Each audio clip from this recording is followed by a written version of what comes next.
Hi, I'm Madam Eileen. We're going to learn the next essential stroke for your flat brush, and this is called the petal stroke.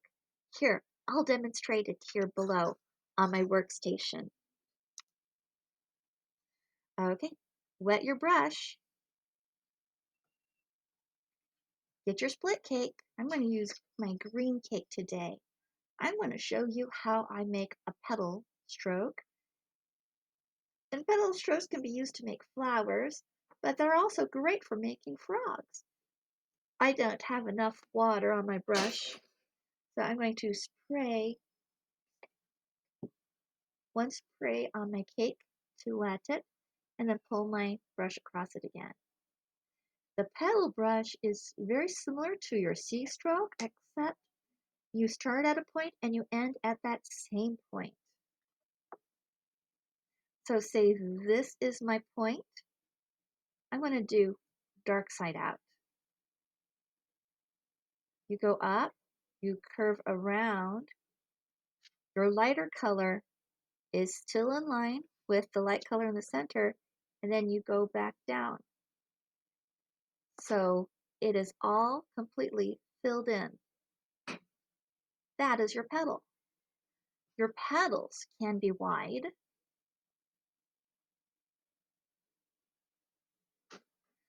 To make a wide petal, you just put more pressure down on your brush to fan those bristles down, and then when you're ready to end your petal, you stand it up and pull it to the center. Or they can be very narrow.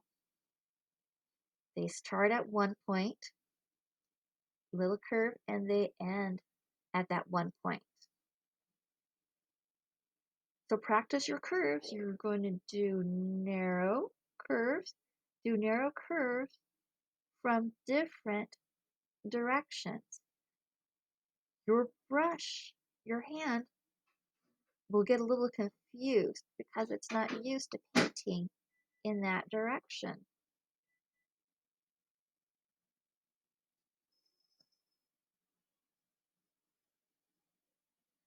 So practice your narrows going around in a circle so you're painting from all directions.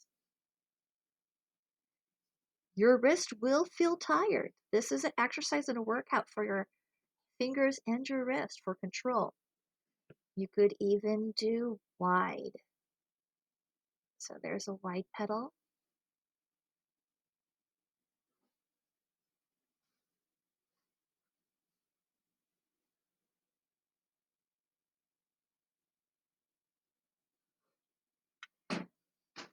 So practice narrow, practice wide. There's also the double petal. So you're going to practice your petals narrow, medium, wide. They're like a teardrop shape. They're exactly like a teardrop shape. To do a double petal, you start at the base of one petal that you've already done, and you do an identical petal touching it. That's a double petal, also known as a heart. You can do a very fast one like that, and just a series of double petals. Do it in a different color, and this is very pretty. Do it in a set of 4, and then take your dark edge and drag it down and through. You end up with a clover. So you can do clovers, you can do flowers, but I wanted to show you how I did a frog.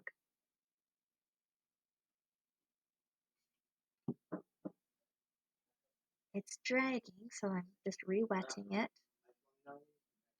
Now to do the frog,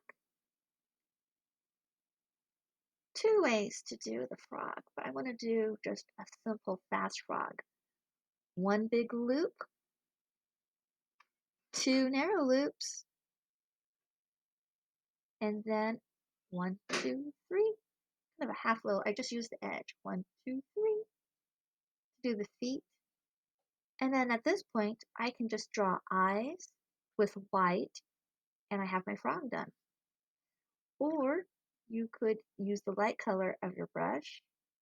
You could put eyes on the top of their heads, and it's a yellow-eyed frog. The glare kind of made that hard to see. But you can see that's the beginning of a frog. That's going to be really cute. Practice double petals for hearts, for clovers, single petals for flowers. You can even use double petals for flowers too. Just practice doing your petals from different sizes. Dark doesn't have to always be the outer edge.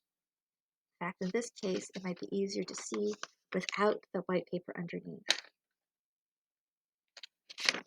Dark doesn't have to be on the outside. Dark could be on the inside of your flower petal.